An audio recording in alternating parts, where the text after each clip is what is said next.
नमस्कार दोस्तों, हमारे YouTube चैनल अमित जी के क्लासेस में आप लोगों का स्वागत है। आज हम चर्चा करेंगे हिंदी के कुछ महत्वपूर्ण प्रश्नों की, जो कि पत्र लेखन टॉपिक से हैं। ये स्टेट लेवल परीक्षाओं में प्रश्न अक्सर आ ही जाते हैं, तो ध्यान से देखिएगा। हमारा वीडियो अगर आपको अच्छा लगे तो please like, share and subscribe जरूर कर दीजिएगा। चलिए शुरू करते हैं। पहला क्वेश्चन है, परिपत्र किस श्रेणी में आता है? परिपत्र किस श्रेणी में आता है? तो ऑप्शन बी सही हो जाएगा, कार्यालयी पत्र। परिपत्र कार्यालयी पत्र में आता है। नेक्स्ट क्वेश्चन है, कार्यालयी पत्र में सबसे ऊपर लिखा जाता है, जो कार्यालयी पत्र होता है सबसे ऊपर क्या लिखा जाता है? तो सबसे ऊपर कार्यालय का स्थान लिखा जाता है कार्यालयी पत्र में। डी ऑप्शन सही हो जाएगा, कार्यालय का स्थान।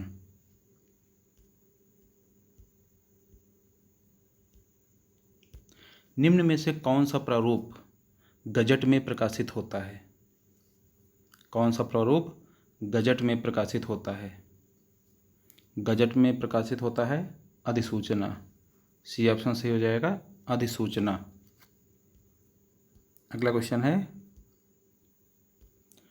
पूर्व में प्रेषित पत्र की याद दिलाने के लिए भेजा गया पत्र क्या कहलाता है? पूर्व में पत्र की याद दिलाने के लिए भेजा गया पत्र क्या कहलाता है? नाम से ही पता चल रहा है, अनुस्मारक। सी ऑप्शन सही हो जाएगा, अनुस्मारक।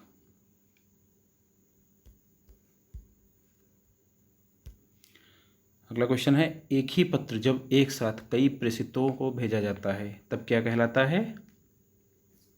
जब एक ही पत्र कई प्रेषितों को भेजा जाता है तो कहलाता है परिपत्र। ऑप्शन डी सही हो जाएगा, परिपत्र। टिप्पणी लेखन में उच्च अधिकारी किस ओर हस्ताक्षर करता है? तो टिप्पणी लिखने के लिए उच्च अधिकारी हमेशा दाहिनी तरफ करता है, तो ऑप्शन ए सही हो जाएगा, दाईं तरफ हस्ताक्षर करता है। Option A. कार्यालयी पत्रों की भाषा कैसी होनी चाहिए? तो कार्यालयी पत्रों की भाषा हमेशा औपचारिक भाषा होनी चाहिए। कैसी होनी चाहिए? औपचारिक। ऑप्शन बी सही हो जाएगा, औपचारिक भाषा होनी चाहिए। उत्तम पुरुष शैली में लिखा जाने वाला पत्र। उत्तम पुरुष शैली में लिखा जाने वाला पत्र अर्धशासकीय पत्र होता है। ऑप्शन डी से हो जाएगा, अर्धशासकीय पत्र। उत्तम पुरुष मतलब मैं, हमने, हमारा, ये सब उत्तम पुरुष है। तो उत्तम पुरुष शैली में लिखा जाने वाला पत्र अर्धशासकीय पत्र कहलाता है। अर्धशासकीय पत्र में अधिकारी को संबोधित करने की शैली होती है। अर्धशासकीय पत्र में अधिकारी को संबोधित करने की शैली होती है प्रिय। ऑप्शन डी से हो जाएगा, प्रिय। अगला प्रश्न है, अधिसूचना का प्रयोग किस क्षेत्र में नहीं किया जाता है? अधिसूचना का प्रयोग किस क्षेत्र में नहीं किया जाता है? तो ऑप्शन सी से हो जाएगा, कर्तव्य। सामान्य कार्यालय पत्र में इनमें से किस घटक का उल्लेख नहीं किया जाता है? सामान्य कार्यालय पत्र में इनमें से किस घटक का उल्लेख नहीं किया जाता है? प्रेषक अधिकारी का नाम लिखा जाता है, पत्र क्रमांक भी लिखा जाता है, विषय भी लिखा जाता है। संदर्भ का उल्लेख नहीं किया जाता। ऑप्शन डी से हो जाएगा, संदर्भ। अगला प्रश्न है, अधिसूचना का प्रयोग किस क्षेत्र में नहीं किया जाता है? ऑप्शन सी से हो जाएगा, कर्तव्य। Option C. अगला प्रश्न है, अधिसूचना के संबंध में कौन सा कथन सही नहीं है? इनमें सरकारी आदेशों, नियमों आदि की घोषणा होती है, सही है। इसका संबंध आम जनता और संबंधित व्यक्तियों से होता है, हो सकता है। इसे राजपत्र व समाचार पत्रों में प्रकाशित किया जाता है, बिल्कुल सही है। प्रथम पुरुष शैली में लिखी जाती है, ये गलत है।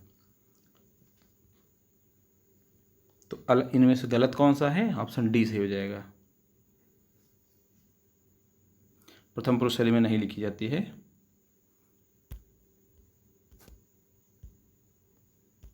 अगला प्रश्न है, कार्यालय पत्र में इनमें से क्या नहीं होना चाहिए? स्पष्टता होनी चाहिए, संक्षिप्तता भी होनी चाहिए, सरलता भी होनी चाहिए, आडंबर पूर्ण भाषा शैली नहीं होनी चाहिए, इसलिए ऑप्शन बी सही हो जाएगा। अगला प्रश्न है, सरकारी पत्र में किसका इस्तेमाल निषिद्ध है? किसका इस्तेमाल निषिद्ध है? उत्तम पुरुष एकवचन, अन्य पुरुष, उत्तम पुरुष अप्रत्यक्ष या कोई नहीं? उत्तम पुरुष एकवचन का इस्तेमाल करना निषिद्ध है, ऑप्शन ए सही हो जाएगा। उत्तम पुरुष एकवचन नहीं प्रयोग किया जा सकता। जैसे कि हमेशा, मुझे, मुझको, ये सब प्रयोग कर सकते हैं, मैं नहीं प्रयोग होगा। उत्तम पुरुष एकवचन प्रयोग नहीं हो सकता। पावती से क्या अर्थ है? पावती से क्या अर्थ है? पैसे की रसीद नहीं होता है, पत्राचार करने से रोकना नहीं होता है, पत्र प्राप्ति की सूचना, यही सही है, सी ऑप्शन। पावती का मतलब होता है रिसीविंग, जिसको हम लोग कहते हैं रिसीविंग। रिसीविंग जो कोई भी लेटर दिया जाता है उसकी रिसीविंग लेते हैं, उसको कहते हैं पावती। सरकारी पत्र में स्वनिर्देश के लिए क्या प्रयुक्त होता है? सरकारी पत्र में स्वनिर्देश के लिए हमेशा भवदीय या भवदीया प्रयुक्त होता है। मेल है तो भवदीय, फीमेल है भवदीया। ऑप्शन डी सही हो जाएगा।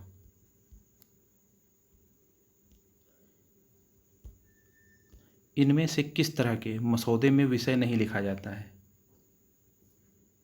परिपत्र में लिखा जाता है, अर्ध सरकारी पत्र में भी लिखा जाता है, अनुस्मारक पत्र में भी लिखा जाता है। रिसीविंग जो होती है पावती जिसको कहते हैं, उसमें नहीं लिखा जाता। ऑप्शन डी सही हो जाएगा, पावती। किस तरह के मसौदे में विषय नहीं लिखा जाता है? पावती। दो मंत्रालयों के बीच सूचनाओं के आदान प्रदान के लिए प्रयोग किया जाता है।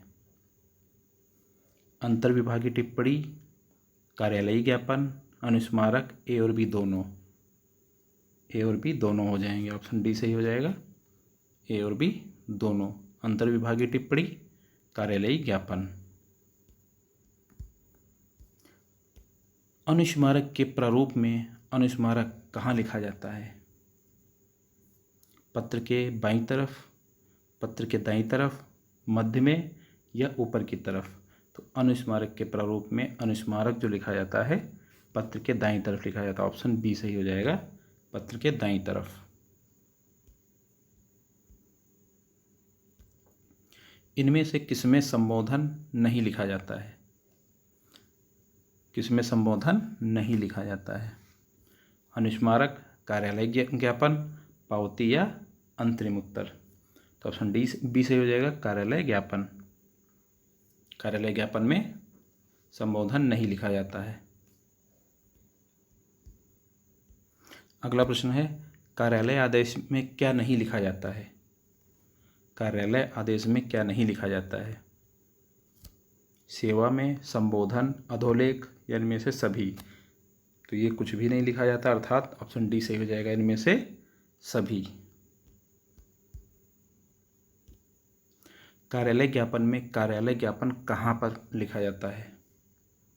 कार्यालय ज्ञापन कहाँ पर लिखा जाता है? प्रारूप के मध्य में, प्रारूप में शीर्ष पर, नीचे या दाएं? तो कार्यालय ज्ञापन में कार्यालय ज्ञापन प्रारूप के मध्य में लिखा जाता है। ऑप्शन ए सही हो जाएगा, प्रारूप के मध्य में।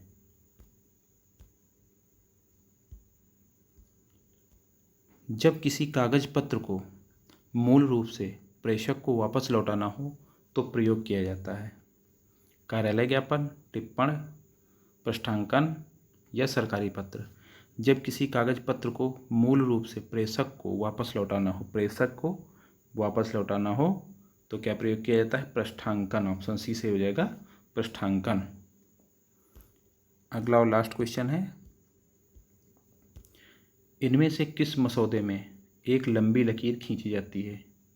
किस मसौदे में एक लंबी लकीर खींची जाती है?